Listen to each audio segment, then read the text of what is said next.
Sheet, এরকম তো হয় না কোনোদিন। তাহলে 3 থেকে 4, 3 থেকে 4 দরকার হয় আমি পড়াবো না একদিন, অসুবিধা নাই, সবাই কাজকর্ম শেষ করুক। তাহলে 1 থেকে 2, 2 থেকে 3, 3 থেকে 4, তাহলে ভাই কোথায় আসলাম দেখেন, এই যে কম্প্রেসরে আসলাম।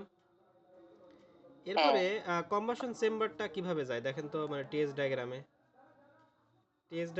আপনার কম্বাসন চেম্বারটা এই যে এভাবে আপনার উপরে উঠে যাবে, তাই না? হ্যাঁ, এটা 4 নাম্বার, তাপমাত্রা বাড়বে। এটা 4 থেকে 5 নাম্বার। দেখেন 4 নাম্বারটা হলো আমাদের এই যে কম্বাসন চেম্বারে ঢুকলো, এই যে দেখেন আমার 2 হাতের আঙ্গুল দেখেন, এটা কম্বাসন চেম্বারে ঢুকলো। কম্বাসন চেম্বারে হিট অ্যাডিশন করেই তো আমরা এটার অনেক টেম্পারেচার বেড়ে যাবে, মানে সর্বোচ্চ টেম্পারেচার হবে এই আপনার এই সাইকেল, ব্রাইটন সাইকেলের। তাহলে 5 নাম্বার পয়েন্টে আসলো। 5 নাম্বার পয়েন্টে এসে কোথায় ঢুকবে? 5 নাম্বার পয়েন্ট কিন্তু টারবাইনে ঢুকতেছে। 6 নাম্বার পয়েন্টে টারবাইন থেকে বের হবে। তাহলে টারবাইনে বের হলে আপনার টেম্পারেচার ফল করবে, ফল করে মোটামুটি আপনার ধরেন এরকম একটা জায়গাতে আসলো। তারপরে তাহলে 5 থেকে এটা 6 নাম্বার পয়েন্ট, এই যে এখন এটার সাথে এসে মিশে যাবে, বুঝছেন? তাহলে এটা হলো আপনার টিএস ডায়াগ্রাম। এটা কোনটা? এটা ইন্টারকুলিং অফ গ্যাস টারবাইন, বুঝছেন? মানে ইন্টারকুলিং গ্যাস টারবাইন পাওয়ার প্ল্যান্ট,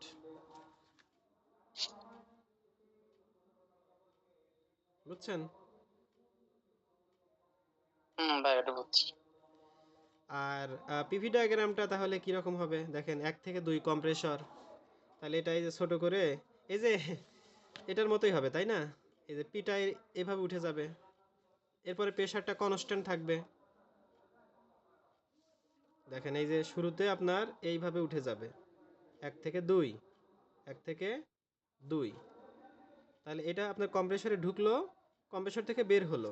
দেখেন এই যে কম্প্রেসর ছিল আমাদের 1 থেকে 2, তাহলে কম্প্রেসরে প্রেশারটা বৃদ্ধি পায়।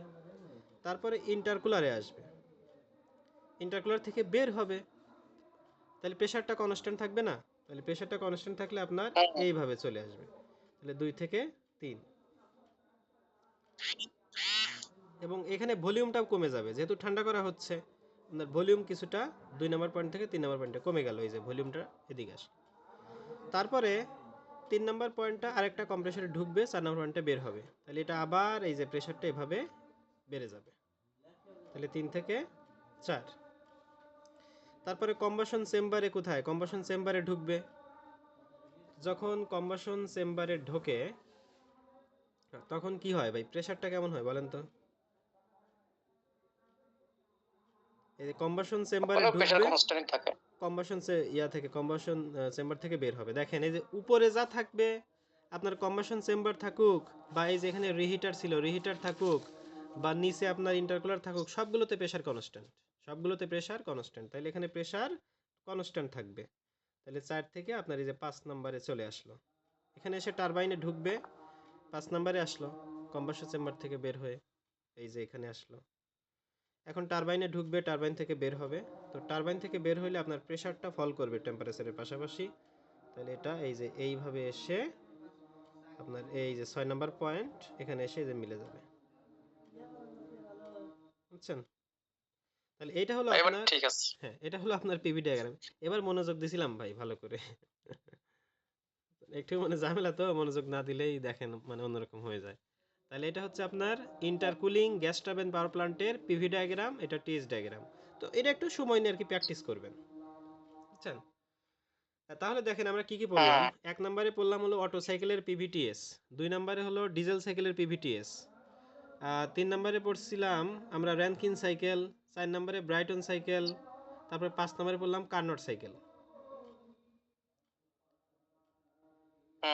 এই তো পড়াশোনা আমাদের, এই যে সাইকেলের পড়াশোনা। আর যেগুলো আছে এরিকসন সাইকেল, ডুয়েল সাইকেল, এগুলো পড়বো না ভাই, এগুলো আসে না পরীক্ষায়, বুঝছেন? শুধু শুধু পড়ে লাভ নাই, সিলেবাস বড় করবো না, বুঝছেন? যেগুলো আসে এই জিনিসগুলো ভালো করে পড়েন। আর একটা যেটা বেশি বেশি আসে সেটা হলো কম্বাইন্ড সাইকেল, মানে বর্তমানে যেটা বাংলাদেশে খুবই মানে আপনার বলতে পারেন যে পপুলার অনেক, বা যার ইফিসিয়েন্সি সবচেয়ে বেশি, মানে কম্বাইন্ড সাইকেলের ইফিসিয়েন্সি সবচেয়ে বেশি, প্রায় 60%, 60-62%, বুঝছেন? এগুলার তো কম, বুঝছেন? তো এখন আমরা শিখবো হচ্ছে আপনার কম্বাইন্ড সাইকেল। তো কম্বাইন্ড সাইকেল মানে হচ্ছে এই যে আপনার এই জুল সাইকেল বা ব্রাইটন সাইকেল, এটা বেসিকটা, আর হচ্ছে এই যে র্যানকিন সাইকেলের বেসিকটা, এই দুইটা একসাথে কাজ করবে। এই দুইটা আপনার একসাথে কাজ করবে।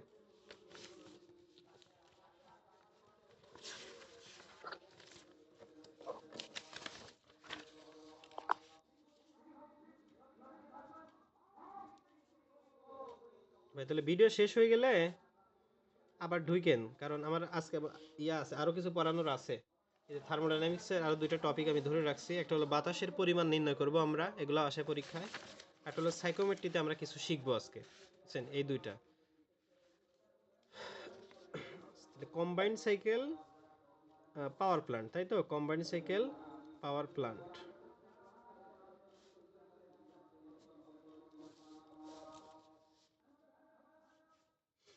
তাহলে এই কম্বাইন্ড সাইকেলে আপনার থাকবে হচ্ছে কি কি? আপনার থাকবে হচ্ছে gas turbine cycle, gas turbine. আর কি থাকবে? এটা থাকবে হলো আপনার টপে, মানে উপরে থাকবে। আর নিচে থাকবে র্যানকিন সাইকেল, নিচে থাকবে র্যানকিন সাইকেল। এটা এটা হলো, স্টিম টারবাইন আর কি। হ্যাঁ ভাই দেখেন, তাহলে আমাদের যদি বলে যে schematic diagram of gas turbine, মানে schematic diagram of combined cycle power plant, যদি কম্বাইন্ড সাইকেল বলে, তাহলে আমাদের কিন্তু দুটো সাইকেল থাকবে, gas turbine cycle and Rankine cycle, এই দুটো থাকবে। তো উপরে থাকবে গ্যাস টারবাইন সাইকেল আর নিচে থাকবে র্যানকিন সাইকেল। ভাই তাহলে গ্যাস টারবাইন সাইকেলটা দেখেন তো মানে কীরকম হয়। আমরা যদি ইয়াটা অঙ্কন করছি, ব্লক ডায়াগ্রামটা অঙ্কন করি, তাহলে গ্যাস টারবাইনে প্রথমে কি থাকে? আপনার কম্প্রেসর থাকে না, আমরা যে পড়ছিলাম। দেখেন গ্যাস টারবাইনে একটা কম্প্রেসর থাকে। এই কম্প্রেসরের ভিতরে আমরা শুরুতে বাতাস প্রবেশ করাই। আমরা শুরুতে কি প্রবেশ করাই? বাতাস প্রবেশ করাই। এই বাতাসটা কম্প্রেসর থেকে বের হয়, বের হয়ে আপনার যায় হচ্ছে কম্বাসন চেম্বারে, যেটাকে আমরা সিসি বলতে পারি, কম্বাসন চেম্বার। আর এই কম্প্রেসরের শ্যাফটের সাথে লাগানো থাকে আপনার একটা গ্যাস টারবাইন লাগানো থাকে, এবং এইখান থেকে আমরা কিন্তু আউটপুট পাই। দেখেন তাহলে কি হলো এখানে? আপনার এই যে কম্প্রেসরের ভিতরে বাতাসটাকে দিলাম, তাহলে এই বাতাসটা কিন্তু কম্প্রেসর থেকে বের হবে। তাহলে বের হলে এর টেম্পারেচার প্রেশার দুটোই বেড়ে যাবে। তারপর এটা কম্বাসন চেম্বারে আসবে, আমরা বাইরে থেকে হিট অ্যাডিশন করব, কিউ ইন দেব বাইরে থেকে কিন্তু এটা। তারপরে কম্বাসন চেম্বার থেকে বের হবে, এর টেম্পারেচার কিন্তু অনেক বৃদ্ধি পাবে, বুঝছেন? অনেক বৃদ্ধি পাবে। তারপরে এটা এসে এই গ্যাস টারবাইন, এটা জিটি, এটা কিন্তু আপনার স্টিম টারবাইন না। স্টিম টারবাইন থাকবে র্যানকিন সাইকেলে, আর গ্যাস টারবাইনে থাকবে গ্যাস টারবাইন। তাহলে গ্যাস টারবাইনে আসবে, তাহলে গ্যাস টারবাইনে আপনার এই যে বাতাসটা, অনেক উত্তপ্ত বাতাস, যার টেম্পারেচার অনেক বেশি, এই বাতাসটা আসার পরে গ্যাস টারবাইনের বেলেটগুলোকে আঘাত করে এই শ্যাফটটাকে ঘুরাবে। ঘুরাইলে আমাদের এখানে কাপলিং করা জেনারেটরের মাধ্যমে ইলেকট্রিক ম্যাগনেটিক ফিল্ড তৈরি হবে, মানে বিদ্যুৎ তৈরি হবে। তাহলে এখান থেকে কিন্তু আমরা এখানে আউটপুট কিন্তু পাচ্ছি। এখন এই যে আউটপুট পাওয়ার পরে এই গ্যাস টারবাইন থেকে ভাই এখান থেকে আমার বের হয়ে চলে যাবে না? দেখেন তো বাতাসটা এখানে, এই যে মানে বাতাসটা আবার কি বের হবে এখান থেকে, তাহলে এই বাতাসের কিন্তু একটা টেম্পারেচার আছে এখনো, ঠিক না? তাহলে এটা কিন্তু আমরা পরিবেশে ছেড়ে দেই। যদি আমাদের ওপেন সাইকেল গ্যাস টারবাইন হয়, এটা কিন্তু আমরা পরিবেশে ছেড়ে দেই, তাই না? এই যে উত্তপ্ত যে বাতাসটা এখান থেকে বের হলো আপনার গ্যাস টারবাইন থেকে, এটাকে আমরা পরিবেশে ছেড়ে দিতাম। তো এইখানে আমরা কি করতেছি দেখেন, এই যে এই কম্বাইন্ড সাইকেল পাওয়ার প্ল্যান্টে এই গ্যাসের যে হিটটা আছে, এই হিটটাকে আমরা কাজে লাগাচ্ছি। এই হিটটাকে আমরা, এই যে বাতাসটা আসতেছে দেখেন, এই লাইন বরাবর বাতাসটা আসতেছে, এই বাতাসের হিটকে আমরা কাজে লাগাবো। তো কাজে লাগায় কি করি একটু দেখেন। এখন আমি এখানে একটা পাম্প দিলাম, দেখেন এখানে যদি একটা পাম্প ব্যবহার করি, একটা পাম্প, তো পাম্প কোথায় থাকে? আপনার র্যানকিন সাইকেলে থাকে। পাম্প দিলাম, এই পাশে দিলাম একটা কন্ডেন্সার, এভাবে চিত্রটা আঁকা লাগে আপনার কন্ডেন্সারের। তাহলে এই যে পাম্প 1 থেকে আপনার 2, এটা হলো 1 থেকে 2 নম্বর প্রসেস, মানে পাম্প। তাহলে পাম্পের কাজটা কি ভাই?